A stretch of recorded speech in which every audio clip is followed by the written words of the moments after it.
What's up, everybody? Here in St. Louis with a very special guest for.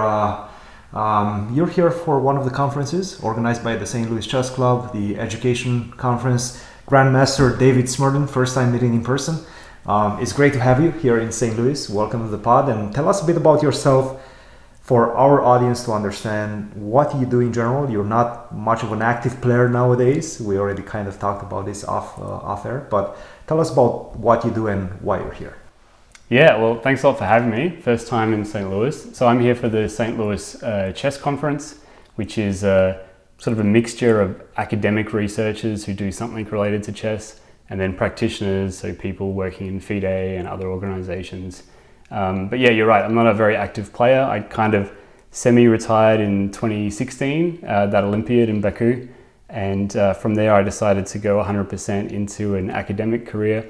So I'm an assistant professor of economics at the University of Queensland, and most of my research is about development economics, so things that are affecting people in developing countries most of the time, some kind of more serious topics, more applied topics, but I've also carved out a little bit of a niche of my time, which is as a chess economist, if that's a term, where I do research that I hope helps the chess world in some way, brings some evidence to a lot of these debates.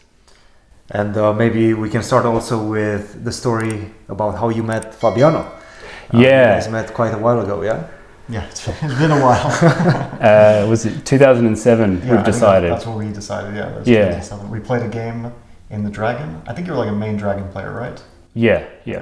And for that tournament, I'd prepared it especially for you because, you play these first Saturday tournaments hoping to get a norm.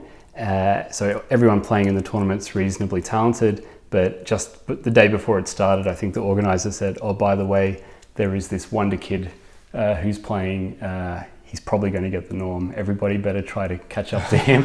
So I saw that I was black against you and I'd prepared this sort of special dragon line. It worked out, yeah? I don't think I got anything and then we made a draw. Yeah, you found pretty much all the best moves that my very old computer had said that you should find, and then offered a draw, and I knew that it was just equal, and I was super scared of you, rightly so it turns out. Also, what, the Dragon always scared me, so I remember being kind of scared, also because you were in prep, and then we spoke a bit after the game. I don't remember exactly what our conversation was about, but probably related to the game. Yeah. That's I played a lot of those first Saturday tournaments. Those were some good memories.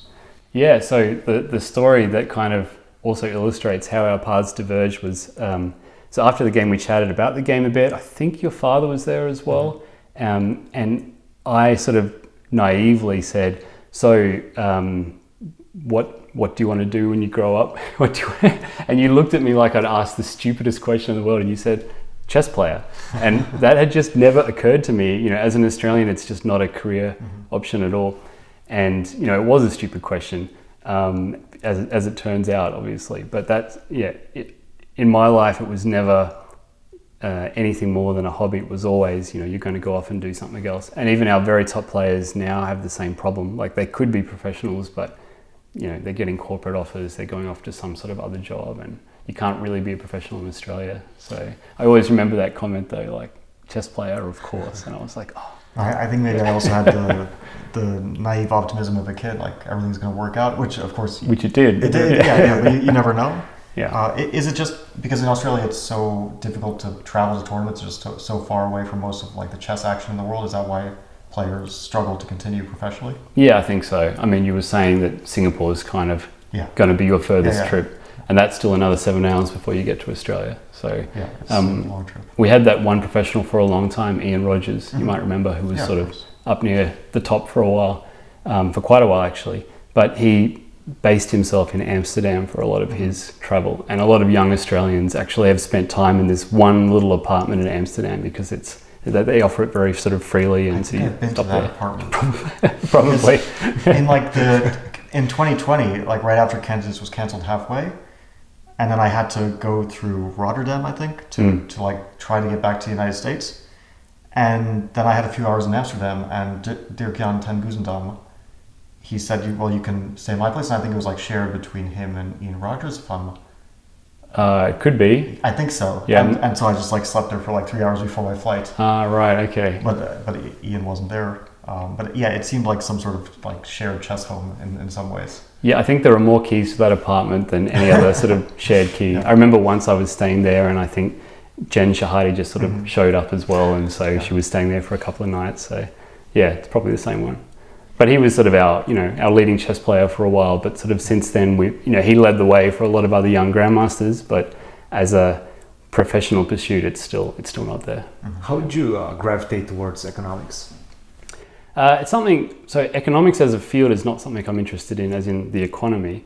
But after some time, I've always been kind of interested in how I can improve the lives of people in developing countries. That's always been some sort of motivation. And at some point I realized that economics was actually a pretty good tool for doing this. The whole concept of development economics never occurred to me. I thought it was all about, numbers and finance and things like this.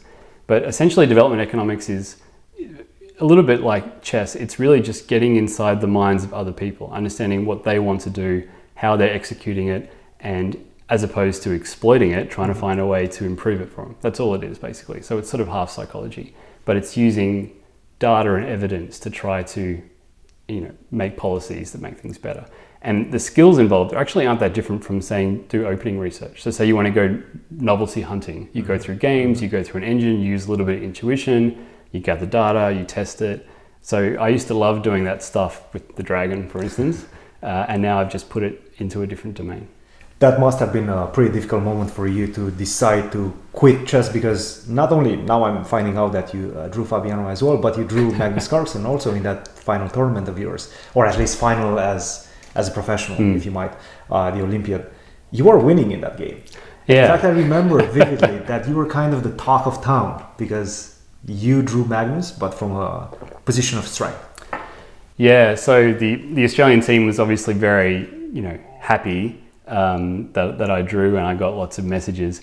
But, the reality, as the two of you can appreciate, is that I missed an opportunity, not that I should be rewarded for it. Yeah. And the next day, Ivan Sokolov, who never sort of beats around the bush, of course, he came up to me during the next game, put his arm around my shoulder, and he said in his thick accent, he said, you drew Magnus, you're the hero for today. If you had a 1, you would have been the hero for a lifetime. Just think about that. And then he walked off. And I was like, oh man, he's right. I should quit chess. It's like, no, but I mean, I was always like, I got some good results. I drew with Aronian also at one of the Olympiads. I played Dominguez in the World Cup, where I played the Dragon, and the same like our game. Like I just prepared theory to a draw. And so we had 5 draws in a row.